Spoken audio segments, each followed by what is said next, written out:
Hi friends, ದಿನದ ಎಲ್ಲಾ ಪ್ರಮುಖ ಸುದ್ದಿಯನ್ನ ನಿಮಗೆ ತಲುಪಿಸೋ ಮಸ್ತ್ ಮಗ ಚಾನೆಲ್ನ ಫುಲ್ ನ್ಯೂಸ್ಗೆ ಸ್ವಾಗತ. ಸ್ನೇಹಿತರೆ, ಗಣರಾಜ್ಯೋತ್ಸವಕ್ಕೆ ಕ್ಷಣಗಣನೆ ಶುರುವಾಗಿರೋ ಹೊತ್ತಲ್ಲಿ ದೇಶದಲ್ಲಿ ಬಿಗ್ ಆಪರೇಷನ್ ಶುರುವಾಗಿದೆ. ಕಾಶ್ಮೀರದಿಂದ ಕನ್ಯಾಕುಮಾರಿ ತನಕ ಹೈ ಅಲರ್ಟ್ ಘೋಷಿಸಲಾಗಿದೆ. ಅನೇಕ ಕಡೆ ಭಾರೀ ಪ್ರಮಾಣದ ಶಸ್ತ್ರಾಸ್ತ್ರಗಳು ಸಿಕ್ಕಿವೆ. ದೊಡ್ಡ ದಾಳಿಗಳನ್ನ ತಪ್ಪಿಸಲಾಗಿದೆ. ಇದೆಲ್ಲದರ ಬಗ್ಗೆ ನೋಡೋಕ್ಕೂ ಮೊದಲು ಮತ್ತೊಂದು ಮಹತ್ವದ ಮಾಹಿತಿಯನ್ನ ನಿಮಗೆ ಹೇಳ್ಬಿಡ್ತೀವಿ. ಶನಿವಾರ ನಡೆದಿದ್ದ ಪಂಜಾಬ್ ರೈಲು ಹಳಿ ಸ್ಫೋಟಕ್ಕೆ ಸಂಬಂಧಪಟ್ಟಂತೆ ಇದು ಉಗ್ರ ದಾಳಿ ಅನ್ನೋದು ಕನ್ಫರ್ಮ್ ಆಗಿದೆ. ಖಲಿಸ್ತಾನ್ ಜಿಂದಾಬಾದ್ ಫೋರ್ಸ್ ಕೆಎಲ್ಎಫ್ ಈ ದಾಳಿಯ ಹೊಣೆ ಹೊತ್ಕೊಂಡಿದೆ.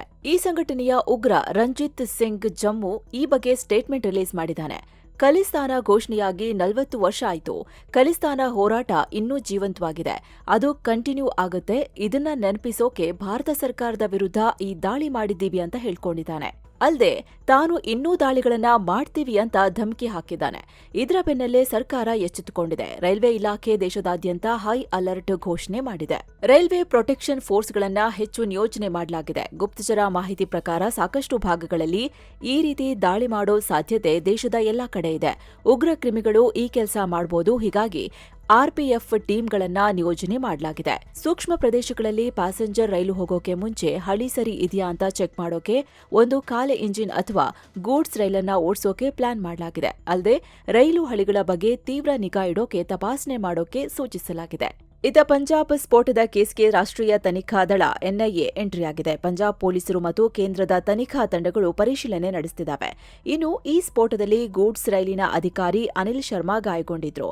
ಈಗ ಅವರು ಆಸ್ಪತ್ರೆಯಿಂದ ಡಿಸ್ಚಾರ್ಜ್ ಆಗಿದ್ದಾರೆ. ಅಂದಹಾಗೆ ಸ್ನೇಹಿತರೆ, ಶನಿವಾರ ರಾತ್ರಿ ಪಂಜಾಬ್ನ ಫತೇಗಢ ಸಾಹಿಬ್ ಜಿಲ್ಲೆಯ ಬಳಿ ಸುಧಾರಿತ ಸ್ಫೋಟಕ ಬಳಸಿ ಸರಕು ಸಾಗಣೆ ರೈಲನ್ನ ಉಡಾಯಿಸಿದ್ರು. ರೈಲಿನ ಇಂಜಿನ್ಗೆ ಡ್ಯಾಮೇಜ್ ಆಗಿತ್ತು. ದಾಳಿಯ ತೀವ್ರತೆಗೆ 600 ಮೀಟರ್ಗಳಷ್ಟು ದೂರದವರೆಗೂ ಹಳಿಗೆ ಡ್ಯಾಮೇಜ್ ಆಗಿತ್ತು. ಅದನ್ನ ಈಗ ನಾವೇ ಮಾಡಿದೀವಿ ಅಂತ ಈ ಉಗ್ರಕೂಟ ಹೇಳ್ಕೊಂಡಿದೆ. ಇನ್ನು ಗಣರಾಜ್ಯೋತ್ಸವ ಹಿನ್ನೆಲೆ ದೇಶದಾದ್ಯಂತ ಕಟ್ಟೆಚ್ಚರ ವಹಿಸಲಾಗಿದೆ. ಅದರಲ್ಲೂ ನವೆಂಬರ್ ಉಗ್ರ ದಾಳಿಯ ನಂತರ ರಾಷ್ಟ್ರ ರಾಜಧಾನಿ ದಿಲ್ಲಿಲಿ ಆತಂಕ ಇದ್ದೇ ಇದೆ. ಹೀಗಾಗಿ ದಿಲ್ಲಿಯ ಎಂಟ್ರಿ ಮತ್ತು ಎಕ್ಸಿಟ್ ಪಾಯಿಂಟ್ಗಳಲ್ಲಿ ಹಲವು ಚೆಕ್ ಪಾಯಿಂಟ್ಗಳನ್ನು ಸೆಟಪ್ ಮಾಡಲಾಗಿದೆ. ಪ್ರತಿಯೊಬ್ಬರ ಚಲನವಲನಗಳನ್ನು ಬಹಳ ಹತ್ತಿರದಿಂದ ಮಾನಿಟರ್ ಮಾಡಲಾಗ್ತಿದೆ. ಮತ್ತೊಂದು ಕಡೆ ಇದೇ ದೆಹಲಿಯ ಪೊಲೀಸರು ಆಪರೇಷನ್ ಕವಚ್ ಶುರು ಮಾಡಿದ್ದಾರೆ. ಈ ಆಪರೇಷನ್ ಅಡಿಯಲ್ಲಿ ಜಸ್ಟ್ 24 ಗಂಟೆಗಳಲ್ಲಿ ಬರೋಬ್ಬರಿ 586 ಜನರನ್ನ ಅರೆಸ್ಟ್ ಮಾಡಲಾಗಿದೆ. ಒಟ್ಟು 147 ಟೀಮ್ಗಳು ಏಕಕಾಲದಲ್ಲಿ 325 ಕಡೆ ದಾಳಿ ಮಾಡಿದ್ದಾರೆ. ಮಾದಕ ವಸ್ತು ಕಳ್ಳ ಸಾಗಣೆದಾರರು, ಅಕ್ರಮ ಮದ್ಯ, ಶಸ್ತ್ರಾಸ್ತ್ರ ಸಾಗಾಟ ಮಾಡೋರು, ಜೂಜುಕೋರರು, ಬಿಎನ್ಎಸ್ಎಸ್ ಅಪರಾಧಿಗಳು, ದಿಲ್ಲಿ ಪೊಲೀಸ್ ಆಕ್ಟ್, ಸಿಒಟಿಪಿಎ ಆಕ್ಟ್ ಉಲ್ಲಂಘನೆ ಮಾಡಿರೋರನ್ನ ಟಾರ್ಗೆಟ್ ಮಾಡಿ ಈ ಆಪರೇಷನ್ ನಡೆಸಲಾಗಿದೆ. ಈ ವೇಳೆ 1439 ಜನರನ್ನ ವಶಕ್ಕೆ ಪಡೆಯಲಾಗಿದೆ. 586 ಜನರನ್ನ ಅರೆಸ್ಟ್ ಮಾಡಲಾಗಿದೆ. ದಿಲ್ಲಿಯ ವೆಸ್ಟ್ ಡಿಸ್ಟ್ರಿಕ್ಟ್ನ 12 ಪೊಲೀಸ್ ಸ್ಟೇಷನ್ಗಳ ಮೇಲ್ವಿಚಾರಣೆಯಲ್ಲಿ ಈ ಆಪರೇಷನ್ ನಡೆದಿದೆ. ಈ ಮಧ್ಯೆ ಕಾಶ್ಮೀರ ಕಣಿವೆಯಲ್ಲಿ ಭಾರೀ ಪ್ರಮಾಣದ ಸೇನೆ ನಿಯೋಜನೆಯಾಗಿದೆ. ಕಾಶ್ಮೀರದಲ್ಲಿ ರಿಪಬ್ಲಿಕ್ ಡೇ ಆಚರಣೆ ಮಾಡಲಾಗ್ತಿದೆ. ಇದನ್ನ ಅಡ್ಡಿಪಡಿಸೋಕೆ ದೇಶ ವಿರೋಧಿ ಶಕ್ತಿಗಳು ಹೊಂಚು ಹಾಕಬಹುದು. ಹೀಗಾಗಿ ಮಲ್ಟಿ ಲೇಯರ್ ಸೆಕ್ಯೂರಿಟಿ ಕೊಟ್ಟಿದ್ದಾರೆ. ಪೊಲೀಸ್, ಪ್ಯಾರಾಮಿಲಿಟರಿ ಫೋರ್ಸ್, ಡ್ರೋನ್ಗಳನ್ನು ಡಿಪ್ಲಾಯ್ ಮಾಡಲಾಗಿದೆ. ಶ್ರೀನಗರದ ಬಕ್ಷಿ ಸ್ಟೇಡಿಯಂನಲ್ಲಿ ನಡೆಯಲಿರೋ ರಿಪಬ್ಲಿಕ್ ಡೇ ಈವೆಂಟ್ಗೂ ಭಾರೀ ಭದ್ರತೆ ಒದಗಿಸಲಾಗಿದೆ. ಜಮ್ಮು ಕಾಶ್ಮೀರ ಪೊಲೀಸ್, ಅದರ ಸೆಕ್ಯೂರಿಟಿ ವಿಂಗ್ ಮತ್ತು ಕೇಂದ್ರ ಸಶಸ್ತ್ರ ಪಡೆಗಳು ಹದ್ದಿನ ಕಣ್ಣಿಟ್ಟಿದ್ದಾರೆ. ಯಾವುದೇ ರೀತಿಯ ಶಂಕಿತ ಚಟುವಟಿಕೆಗಳು ಕಂಡುಬಂದಲ್ಲಿ ಲೋಕಲ್ ಪೊಲೀಸ್ ಕಂಟ್ರೋಲ್ ರೂಮ್ಗೆ ರಿಪೋರ್ಟ್ಸ್ ಮಾಡುವಂತೆ ಜನರಿಗೆ ಸೂಚಿಸಲಾಗಿದೆ. ಲೈನ್ ಆಫ್ ಕಂಟ್ರೋಲ್ ಮತ್ತು ಇಂಟರ್ನ್ಯಾಷನಲ್ ಬಾರ್ಡರ್ನಲ್ಲಿ ವಿಶೇಷವಾಗಿ ಗಮನ ಹರಿಸಲಾಗುತ್ತಿದೆ. ಬಿಎಸ್ಎಫ್ ಪಡೆ ಗಡಿಯಲ್ಲಿ ಹೈ ಅಲರ್ಟ್ನಲ್ಲಿದೆ. ಗಸ್ತು ತಿರುಗೋದು, ರಾತ್ರಿ ಹೊತ್ತು ಮಾನಿಟರಿಂಗ್ ಮಾಡೋದು ಹೆಚ್ಚಿಸಲಾಗಿದೆ. ಫಾರ್ವರ್ಡ್ ಏರಿಯಾಗಳಲ್ಲಿ smart fencing, quadcopters, robotic surveillance, rapid deployment ವೆಹಿಕಲ್ಗಳನ್ನು ನಿಯೋಜಿಸಲಾಗಿದೆ. ಇತ್ತ ಚೆನ್ನೈಯನ್ನು ಹೈ ಸೆಕ್ಯೂರಿಟಿ ಝೋನ್ ಆಗಿ ಘೋಷಿಸಲಾಗಿದೆ. ಎಲ್ಲಾ ತರಹದ ಡ್ರೋನ್ ಹಾರಾಟ ಬ್ಯಾನ್ ಮಾಡಲಾಗಿದೆ. ಮುಂಬೈನಲ್ಲೂ ತೀವ್ರ ಕಟ್ಟೆಚ್ಚರ ವಹಿಸಿದ್ದಾರೆ. ಇತ್ತ ಈಶಾನ್ಯ ರಾಜ್ಯ ಮಣಿಪುರದಲ್ಲಿ ಭಾರೀ ಪ್ರಮಾಣದ ಶಸ್ತ್ರಾಸ್ತ್ರಗಳು ಸಿಕ್ಕಿವೆ. ಮದ್ದುಗುಂಡುಗಳು, ಜಿಲೆಟಿನ್ ಕಡ್ಡಿಗಳು, ಸ್ಫೋಟಕಗಳನ್ನು ಸೀಸ್ ಮಾಡಲಾಗಿದೆ. ಚುರ್ಚಾಂದ್ಪುರ, ಇಂಫಾಲ್ ವೆಸ್ಟ್ ಮತ್ತು ಇಂಫಾಲ್ ಈಸ್ಟ್ ಜಿಲ್ಲೆಯಲ್ಲಿ ಇವೆಲ್ಲ ಸಿಕ್ಕಿವೆ. ಮತ್ತೊಂದು ಕಾರ್ಯಾಚರಣೆಯಲ್ಲಿ 5 ಬಂಡುಕೋರರನ್ನ ಕೂಡ ವಶಕ್ಕೆ ಪಡೆಯಲಾಗಿದೆ. ಇನ್ನು ನಮ್ಮ ರಾಜ್ಯದ ಕಡೆ ಬರೋದಾದ್ರೆ, ರಾಜ್ಯದ ಪ್ರಮುಖ ನಗರಗಳಲ್ಲಿ ಕಟ್ಟೆಚ್ಚರ ಸಾರಲಾಗಿದೆ. ಹಾಗೆ ಈ ಬಾರಿಯ ಗಣರಾಜ್ಯೋತ್ಸವ ಆಚರಣೆಗೆ ಬೆಂಗಳೂರಿನ ಮಾಣಿಕ್ ಷಾ ಪರೇಡ್ ಮೈದಾನ ಸಜ್ಜಾಗಿದೆ. 1400 ಶಾಲಾ ಮಕ್ಕಳ ಸಾಂಸ್ಕೃತಿಕ ಕಾರ್ಯಕ್ರಮಗಳೊಂದಿಗೆ 1100 ಮಂದಿಯಿಂದ ನಡೆಯೋ ಪರೇಡ್ನಲ್ಲಿ ತಮಿಳುನಾಡು ಪೊಲೀಸರು ಸಹ ಈ ಬಾರಿ ಭಾಗಿಯಾಗ್ತಿದ್ದಾರೆ. ಜನನಾಯಕನ್ ಸಿನಿಮಾ ವಿವಾದ, ಕರೂರು ಕಾಲ್ತುಳಿತದ ವಿಚಾರಣೆ ನಡುವೆ ಟಿವಿಕೆ ಮುಖ್ಯಸ್ಥ ದಳಪತಿ ವಿಜಯ್ ತಮಿಳುನಾಡಿನಲ್ಲಿ ದೊಡ್ಡ ರ್ಯಾಲಿ ಮಾಡಿದ್ದಾರೆ. ಅಷ್ಟೇ ಅಲ್ಲ, ಇಂಪಾರ್ಟೆಂಟ್ ಘೋಷಣೆ ಮಾಡಿದ್ದಾರೆ. ಕಾಂಗ್ರೆಸ್ ಜೊತೆಗೆ ಮೈತ್ರಿ ಮಾಡ್ಕೋಬಹುದು ಅನ್ನೋ ಸುದ್ದಿಗಳು ಹರಿದಾಡಿದ್ವು. ಈಗ ಅದನ್ನೆಲ್ಲ ಅಲ್ಲಗೆಳೆದಿದ್ದಾರೆ. ನಾವು ಯಾವುದೇ ಮೈತ್ರಿ ಮಾಡ್ಕೊಳ್ಳಲ್ಲ, ಸಿಂಗಲ್ ಸಿಂಹದ ಹಾಗೆ ಒಬ್ಬಂಟಿಯಾಗಿ ಸ್ಪರ್ಧಿಸ್ತೀವಿ ಅಂತ ಹೇಳಿದ್ದಾರೆ. ಅಲ್ಲದೆ ನಾವೀಗ ಬಹಳ ಮುಖ್ಯವಾದ ಘಟ್ಟದಲ್ಲಿದ್ದೇವೆ. ಈಗ ನಡೀತಿರೋದು ಬರೀ ಎಲೆಕ್ಷನ್ ಅಲ್ಲ, ಇದು ಪ್ರಜಾಪ್ರಭುತ್ವದ ಯುದ್ಧ. ನೀವು ಕಮಾಂಡರ್ಗಳು ಈ ಯುದ್ಧದ ಮುಂದಾಳತ್ವ ವಹಿಸಲಿದ್ದೀರಿ ಅಂತ ಬೆಂಬಲಿಗರಿಗೆ ಹೇಳಿದ್ದಾರೆ. ಅಲ್ಲದೆ ಎಐಎಡಿಎಂಕೆ ನೇರವಾಗಿ ಬಿಜೆಪಿ ಮುಂದೆ ಸರೆಂಡರ್ ಆಗಿದೆ. ಡಿಎಂಕೆ ಇಂಡೈರೆಕ್ಟ್ ಆಗಿ ಬಿಜೆಪಿಗೆ ಶರಣಾಗಿದೆ. ಒಂದು ಕಾಲದಲ್ಲಿ ತಮಿಳುನಾಡು ಆಳಿದವರು ಈಗ ಬಿಜೆಪಿ ಅಡಿಯಲ್ಲಿದ್ದಾರೆ. ಅವರೆಲ್ಲ ನಮ್ಮ ರಾಜ್ಯಕ್ಕೆ ಪ್ರಯೋಜನವಿಲ್ಲ. ಡಿಎಂಕೆಯಿಂದ ಯಾವುದೇ ಉಪಯೋಗವಿಲ್ಲ. ನಾವು ಯಾವುದೇ ರಾಜಕೀಯ ಒತ್ತಡಗಳಿಗೆ ಬಗ್ಗೋದಿಲ್ಲ. ನನ್ನ ಮುಖ ನೋಡಿ ಇದು ಒತ್ತಡಕ್ಕೆ ಮಣಿಯೋ ಥರ ಕಾಣುತ್ತಾ ಅಂತ ಬೆಂಬಲಿಗರನ್ನ ಕೇಳಿದ್ದಾರೆ. ಅಲ್ಲದೆ ಒತ್ತಡ ನಿಯಂತ್ರಣಕ್ಕೆ ಸಿಗೋ ವ್ಯಕ್ತಿ ನಾನಲ್ಲ ಅಂದಿದ್ದಾರೆ. ಇದೇ ವೇಳೆ ಭ್ರಷ್ಟಾಚಾರವನ್ನ ಮಣ್ಣು ಮಾಡ್ತೀನಿ ಅಂತ ಹೇಳಿದ್ದಾರೆ. ತಮಿಳುನಾಡಲ್ಲಿ ಯಾವುದೇ ದುಷ್ಟಶಕ್ತಿ ಅಥವಾ ಭ್ರಷ್ಟ ಶಕ್ತಿ ಅಧಿಕಾರ ವಹಿಸಬಾರದು. ಈ ಡಿಎಂಕೆ ಮತ್ತು ಎಐಎಡಿಎಂಕೆಗಳನ್ನ ಎದುರಿಸೋ ಧೈರ್ಯ ಮತ್ತು ಗತ್ತು ಇರೋದು ನಮಗೆ ಮಾತ್ರ.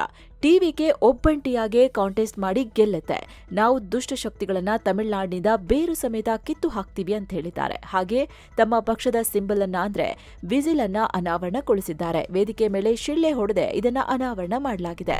ಇನ್ನು ಸ್ನೇಹಿತರೆ, 2026ನೇ ಸಾಲಿನ ಪದ್ಮಭೂಷಣ ಮತ್ತು ಪದ್ಮವಿಭೂಷಣ ಪ್ರಶಸ್ತಿ ಪುರಸ್ಕೃತರ ಆಯ್ಕೆ ಪಟ್ಟಿ ಪ್ರಕಟವಾಗಿದೆ. ವಿವಿಧ ಕ್ಷೇತ್ರಗಳಲ್ಲಿ ಅವರ ಸಾಧನೆ ಗುರುತಿಸಿ ಕೇಂದ್ರ ಗೃಹ ಇಲಾಖೆ ಈ ಪಟ್ಟಿ ರಿಲೀಸ್ ಮಾಡಿದೆ. ಕಲಾ ಕ್ಷೇತ್ರದಲ್ಲಿ ದಿವಂಗತ ನಟ ಧರ್ಮೇಂದ್ರ ಸಿಂಗ್ ಜಿಯೋಲ್ ಮರಣೋತ್ತರ ಪದ್ಮವಿಭೂಷಣ ಪ್ರಶಸ್ತಿಗೆ ಆಯ್ಕೆಯಾಗಿದ್ದಾರೆ. ಹೀಗೆ ಒಟ್ಟು 5 ಪದ್ಮವಿಭೂಷಣ ಪ್ರಶಸ್ತಿಗೆ ಆಯ್ಕೆಯಾಗಿದ್ದಾರೆ. ಇನ್ನು ಪದ್ಮಭೂಷಣ ಪ್ರಶಸ್ತಿ ವಿಚಾರಕ್ಕೆ ಬಂದ್ರೆ ನಟ ಮಮ್ಮುಟ್ಟಿ, ಅರವಿಂದ ವೈದ್ಯ ಸೇರಿ 13 ಜನ ಪದ್ಮಭೂಷಣ ಪ್ರಶಸ್ತಿಗೆ ಆಯ್ಕೆಯಾಗಿದ್ದಾರೆ. ಇದರಲ್ಲಿ ಕೆಲವರಿಗೆ ಮರಣೋತ್ತರ ಪ್ರಶಸ್ತಿ ನೀಡಲಾಗಿದೆ. ಇನ್ನು ಪದ್ಮಶ್ರೀ ಪ್ರಶಸ್ತಿ ನೋಡೋದಾದ್ರೆ ರಾಜ್ಯದಿಂದ 7 ಜನ ಪದ್ಮಶ್ರೀ ಪ್ರಶಸ್ತಿಗೆ ಆಯ್ಕೆಯಾಗಿದ್ದಾರೆ.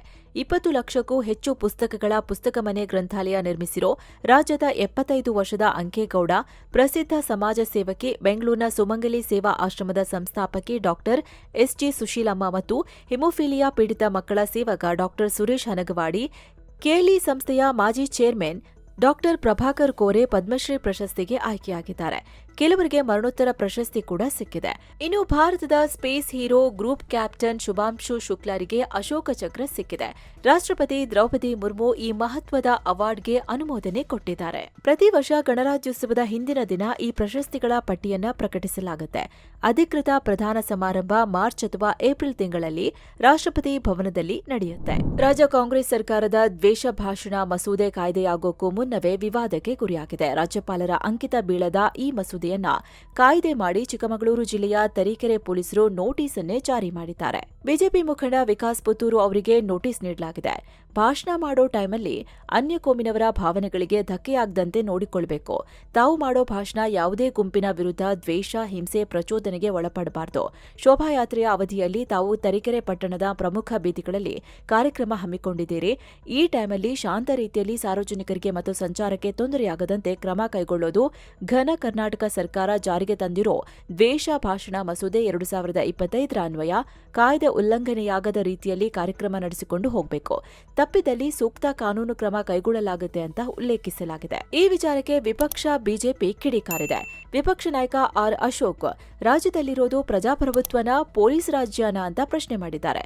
ಅಲ್ಲದೆ ರಾಜ್ಯಪಾಲರ ಅಂಕಿತ ಬೀಳದೆ ಸರ್ಕಾರದ ಗೆಜೆಟ್ ಅಲ್ಲಿ ಅಧಿಕೃತವಾಗಿ ಪ್ರಕಟಗೊಳ್ಳದೆ ಒಂದು ಮಸೂದೆ ಕಾನೂನಾಗಲ್ಲ ಅನ್ನೋ ಕನಿಷ್ಠ ಜ್ಞಾನ ಸ್ವಯಂ ಘೋಷಿತ ಸಂವಿಧಾನ ತಜ್ಞರು, ವಕೀಲರು ಆಗಿರೋ ಸಿಎಂ ಸಿದ್ದರಾಮಯ್ಯನವರಿಗೆ ಇಲ್ವೇ ಅಂತ ಅಶೋಕ್ ಪ್ರಶ್ನೆ ಮಾಡಿದ್ದಾರೆ. ಇನ್ನು ಈ ವಿಚಾರಕ್ಕೆ ರಾಜ್ಯದ ಗೃಹ ಮಂತ್ರಿಗಳಾಗಿರೋ ಜಿ ಪರಮೇಶ್ವರ್ ರಿಯಾಕ್ಟ್ ಮಾಡಿದ್ದಾರೆ. ಇದು ತಪ್ಪು, ಪೊಲೀಸರು ಯಾಕೆ ಈ ರೀತಿ ಮಾಡಿದ್ದಾರೆ ಅನ್ನೋದನ್ನ ನೋಡಬೇಕು, ಮಾಹಿತಿ ತರಿಸಿಕೊಳ್ತೀನಿ ಅಂದಿದ್ದಾರೆ. ರಾಜ್ಯದಲ್ಲಿ ಟ್ಯಾಕ್ಸ್ ಪೇಯರ್ಸ್ ದುಡ್ಡು ಹೇಗೆ ಮಣ್ಣು ಪಾಲಾಗ್ತಿದೆ ಅನ್ನೋದಕ್ಕೆ ಮತ್ತೊಂದು ಬೆಸ್ಟ್ ಎಕ್ಸಾಂಪಲ್ ಸಿಕ್ಕಿದೆ. ಬೆಂಗಳೂರಿನಲ್ಲಿ ಜೆಪಿ ನಗರದ ಡಾಲರ್ಸ್ ಕಾಲೋನಿ ಹತ್ರ ಇರೋ ಫ್ಲೈಓವರ್ ಅನ್ನ ಪೂರ್ತಿಯಾಗಿ ಒಡೆದು ಹಾಕೋಕೆ ಸಿದ್ಧತೆ ನಡೆಯುತ್ತಿದೆ. ಗಮನಿಸಬೇಕಾದ ವಿಷಯ ಏನಂದ್ರೆ ಇದು ನಿರ್ಮಾಣ ಆಗಿರೋದು 2018ರಲ್ಲಿ, ಅಂದ್ರೆ ಕೇವಲ 7 ವರ್ಷಗಳ ಹಿಂದೆ. ಈಗ ನಮ್ಮ ಮೆಟ್ರೋದ ಆರೆಂಜ್ ಲೈನ್ ಕಾಮಗಾರಿಗೆ ಈ ಫ್ಲೈಓವರ್ ಅಡ್ಡ ಬರ್ತಿದೆ ಅಂತ ಹೇಳಿ ಇದನ್ನ ಡೆಮಾಲಿಷನ್ ಮಾಡಲಾಗ್ತಿದೆ. ಇದಕ್ಕಾಗಿ ಬೆಂಗಳೂರು ಮೆಟ್ರೋ ರೈಲು ನಿಗಮ ಆಲ್ರೆಡಿ ಟೆಂಡರ್ ಕೂಡ ಕರೆದಿದೆ. ಹೀಗಾಗಿ 2018ರಲ್ಲಿ ಇದನ್ನ ಕಟ್ಟೋವಾಗ ಈ ಮೆಟ್ರೋ ಪ್ಲಾನ್ ಇರ್ಲಿಲ್ವಾ ಅಂತ ಸಾರ್ವಜನಿಕರಿಂದ ತೀವ್ರ ಆಕ್ರೋಶ ವ್ಯಕ್ತವಾಗ್ತಿದೆ. ಹಾಗಂತ ಇಂತಹ ಘಟನೆ ಆಗ್ತಿರೋದು ಇದೇ ಮೊದಲಲ್ಲ. ಈ ಹಿಂದೆ ಜಯದೇವ ಫ್ಲೈಓವರ್ ಕೂಡ ಮೆಟ್ರೋಗಾಗಿನೇ ಕೆಡವಲಾಗಿತ್ತು. 2005ರಲ್ಲಿ ಕಟ್ಟಿದ್ದ ಅದನ್ನ 2020ರಲ್ಲಿ ಅಂದ್ರೆ 15 ವರ್ಷಕ್ಕೆ ಒಡೆದು ಹಾಕಿದ್ರು. ಈಗ ಮತ್ತೆ ಅದೇ ಕಾರ್ಯಕ್ರಮ ನಡೆಯುತ್ತಿದೆ. ಬೆಳಗಾವಿ ಜಿಲ್ಲೆ ಚೋರ್ಲಾಘಾಟ್ ಬಳಿ ದರೋಡೆ ನಡೆದಿರೋ ಆರೋಪ ಕೇಳಿಬಂದಿದೆ. ಗೋವಾದಿಂದ ಮಹಾರಾಷ್ಟ್ರ ಕಡೆ ಹೋಗ್ತಿದ್ದ 2 ಕಂಟೈನರ್ಗಳನ್ನ ಕಳೆದ ಅಕ್ಟೋಬರ್ನಲ್ಲಿ ಹೈಜಾಕ್ ಮಾಡಲಾಗಿತ್ತು. ಇದರಲ್ಲಿ 400 ಕೋಟಿ ರೂಪಾಯಿ ಇತ್ತು ಅಂತ ಹೇಳಲಾಗಿದೆ. ಇದೆಲ್ಲ ಮಹಾರಾಷ್ಟ್ರದ ರಿಯಲ್ ಎಸ್ಟೇಟ್ ಉದ್ಯಮಿ ಕಿಶೋರ್ ಶೇಟ್ಗೆ ಸೇರಿದ ಹಣ ಆಗಿತ್ತು. ಇವರು ತನ್ನ ಏಜೆಂಟ್ ಸಂದೀಪ್ ಪಾಟೀಲ್ ಮೇಲೆ ಡೌಟ್ ಪಟ್ಟು ಅವರನ್ನೇ ಅಪಹರಿಸಿ 1.5 ತಿಂಗಳು ಚಿತ್ರಹಿಂಸೆ ನೀಡಿದ್ರು. ಆದ್ರೆ ನಾನು ಅಲ್ಲಿಂದ ಹೇಗೋ ಎಸ್ಕೇಪ್ ಆದೆ ಅಂತ ಸ್ವತಃ ಸಂದೀಪ್ ಹೇಳಿಕೊಂಡಿದ್ದಾರೆ. ಸದ್ಯ ಮಹಾರಾಷ್ಟ್ರದ ನಾಸಿಕ್ ಪೊಲೀಸರು 4ರನ್ನ ಅರೆಸ್ಟ್ ಮಾಡಿದ್ದಾರೆ.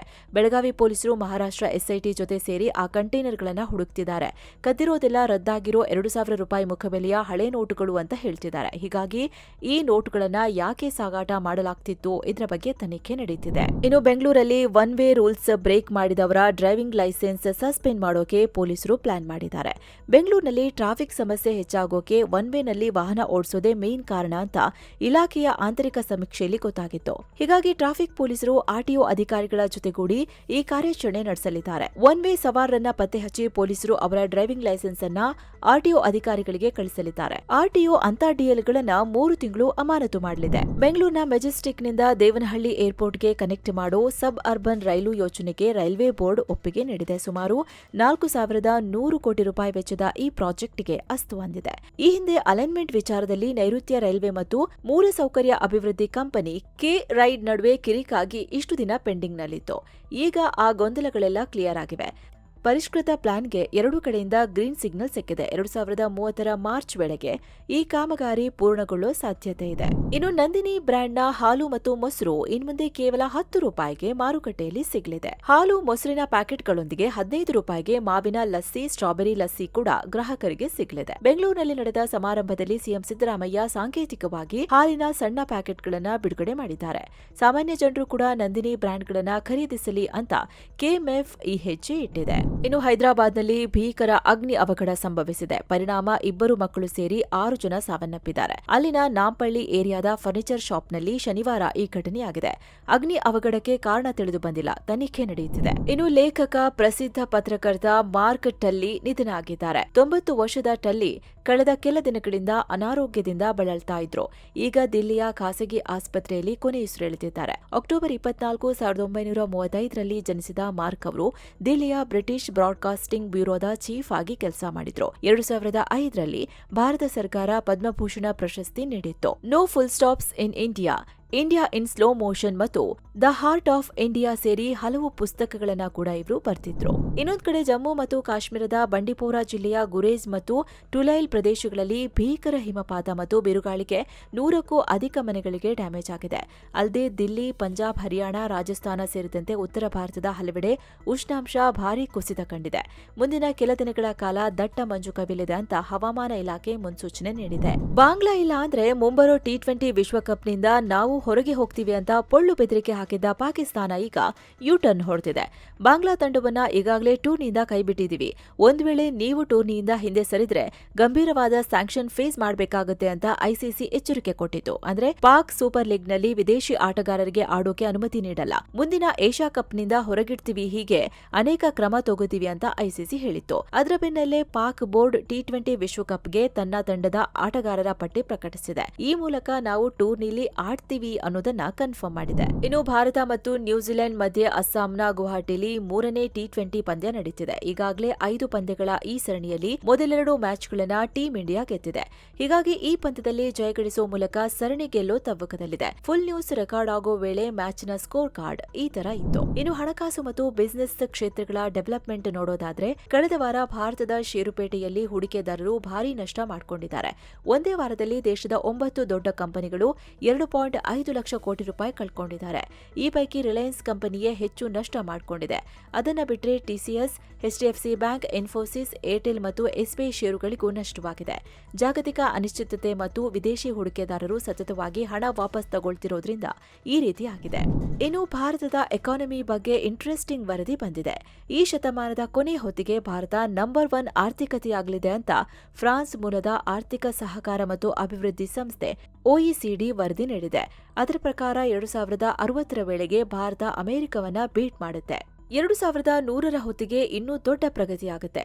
2100ರಲ್ಲಿ ಚೀನಾ ಆರ್ಥಿಕತೆಗಿಂತ ಭಾರತದ ಎಕಾನಮಿ ಡಬಲ್ ಇರುತ್ತೆ ಅಂತ ಹೇಳಿದೆ. ಚೀನಾದಲ್ಲಿ ವಯಸ್ಸಾದವರ ಸಂಖ್ಯೆ ಜಾಸ್ತಿಯಾಗಿ ಕೆಲಸ ಮಾಡೋರು ಕಡಿಮೆ ಆಗ್ತಿದ್ದಾರೆ. ಭಾರತದಲ್ಲಿ ಯಂಗ್ ಜನರೇಷನ್ ಜಾಸ್ತಿ ಆಗ್ತಿದೆ. ಹೀಗಾಗಿ ಕಾರ್ಮಿಕರ ಶಕ್ತಿ ಹೆಚ್ಚಾಗಿ ದೇಶದ ಒಟ್ಟು ಜಿಡಿಪಿಯಲ್ಲಿ ಪ್ರಗತಿಯಾಗುತ್ತೆ ಅಂತ ವರದಿ ಹೇಳಿದೆ. 2026ರ ಬಜೆಟ್ ಹತ್ರ ಬರ್ತಿದ್ದಂಗೆ ಜ್ಯುವೆಲರಿ ಇಂಡಸ್ಟ್ರಿ ಸರ್ಕಾರಕ್ಕೆ ದೊಡ್ಡ ಡಿಮ್ಯಾಂಡ್ ಇಟ್ಟಿದೆ. ಮೇನ್ ಆಗಿ ಗೋಲ್ಡ್ ಮೇಲೆ ಇರೋ ಇಂಪೋರ್ಟ್ ಡ್ಯೂಟಿ ಅಥವಾ ಆಮದು ಸುಂಕವನ್ನ ಕಡಿಮೆ ಮಾಡಿ ಅಂತ ಕೇಳ್ತಿದ್ದಾರೆ. ಟ್ಯಾಕ್ಸ್ ಜಾಸ್ತಿ ಇರೋದ್ರಿಂದ ಸ್ಮಗ್ಲಿಂಗ್ ಜಾಸ್ತಿ ಆಗ್ತಿದೆ. ರೇಟ್ ಕೂಡ ಜನಸಾಮಾನ್ಯರ ಕೈಗೆಟುಕದ ರೀತಿ ಏರ್ತಿದೆ. ಹೀಗಾಗಿ ತೆರಿಗೆ ಕಮ್ಮಿ ಮಾಡಿ ಅಂತ ಕೇಳ್ತಿದ್ದಾರೆ. ಸದ್ಯ ಚಿನ್ನದ ಮೇಲೆ 5% ಬೇಸಿಕ್ ಕಸ್ಟಮ್ಸ್ ಡ್ಯೂಟಿ ಇದೆ. 1% agriculture infrastructure and development cess ಇದೆ. ಇದರ ಜೊತೆಗೆ 3% ಜಿಎಸ್ಟಿ ಇದೆ. ಸೊ ಇಷ್ಟೆಲ್ಲ ಹಾಕ್ಬೇಡಿ ಅಂತ all India gem and jewellery council GJC ಮನವಿ ಮಾಡಿದೆ. ಡೈಮಂಡ್ಸ್ ಮತ್ತು ಕಲರ್ ಸ್ಟೋನ್ಸ್ ಮೇಲಿನ ಕಸ್ಟಮ್ಸ್ ಡ್ಯೂಟಿ ಕಮ್ಮಿ ಮಾಡೋಕ್ಕೂ ಒತ್ತಾಯ ಮಾಡಿದ್ದಾರೆ. ರಿಲಯನ್ಸ್ ಒಡೆತನದ Jio star media supreme court ಮೆಟ್ಟಿಲೇರಿದೆ. ಇತ್ತೀಚೆಗೆ ಕೇರಳ ಮೂಲದ ಪ್ರಮುಖ cable operator Asianet digital network Jio star ವಿರುದ್ಧ ದೂರು ದಾಖಲಿಸಿತ್ತು. ಜಿಯೋ ಸ್ಟಾರ್ ಸಂಸ್ಥೆ ಮಾರುಕಟ್ಟೆ ನಿಯಮಗಳನ್ನು ಮೀರಿ ಕೆಸಿಸಿಎಲ್ಗೆ ಅಂದ್ರೆ ಕೇರಳ ಕಮ್ಯುನಿಕೇಟರ್ಸ್ ಕೇಬಲ್ ಲಿಮಿಟೆಡ್ಗೆ ಅತಿ ಹೆಚ್ಚು ಡಿಸ್ಕೌಂಟ್ ಕೊಡ್ತಿದೆ. ಟ್ರಾಯ್ ನಿಯಮದ ಪ್ರಕಾರ ಎಲ್ರಿಗೂ ಸಮಾನ ಅವಕಾಶ ನೀಡಬೇಕು. ಆದ್ರೆ ಜಿಯೋ ಸ್ಟಾರ್ ಒಳ ಒಪ್ಪಂದ ಮಾಡಿಕೊಂಡು ಏಷ್ಯಾನೆಟ್ಗೆ ಅನ್ಯಾಯ ಮಾಡ್ತಿದೆ ಅಂತ ದೂರಲ್ಲಿ ಹೇಳಿದ್ರು. ಈ ಬಗ್ಗೆ ತನಿಖೆ ನಡೆಸುವಂತೆ ಕೇರಳ ಹೈಕೋರ್ಟ್ ಮತ್ತು ಸಿಸಿಐ ಅಂದ್ರೆ ಕಾಂಪಿಟಿಷನ್ ಕಮಿಷನ್ ಆಫ್ ಇಂಡಿಯಾ ಸೂಚನೆ ನೀಡಿದ್ವು. ಈಗ ಈ ಆದೇಶ ಪ್ರಶ್ನಿಸಿ ಜಿಯೋ ಸ್ಟಾರ್ ಸುಪ್ರೀಂ ಕೋರ್ಟ್ ಮೆಟ್ಟಿಲೇರಿದೆ. ಈ ಕೇಸ್ ಸಿಸಿಎ ಅಡಿಯಲ್ಲಿ ಬರಲ್ಲ. ಟಾಯ್ ಮತ್ತು ಟಿಡಿಎಸ್ ಎಟಿ ತನಿಖೆ ಮಾಡ್ತವೆ ಅಂತ ಜಿಯೋ ವಾದ ಮಾಡ್ತಿದೆ. ಸೊ ಫ್ರೆಂಡ್ಸ್, ಇದಾಗಿತ್ತು ಇವತ್ತಿನ ಫುಲ್ ನ್ಯೂಸ್. ಮತ್ತೆ ಭೇಟಿ ಆಗ್ತಿರೋಣ. ನಮಸ್ಕಾರ.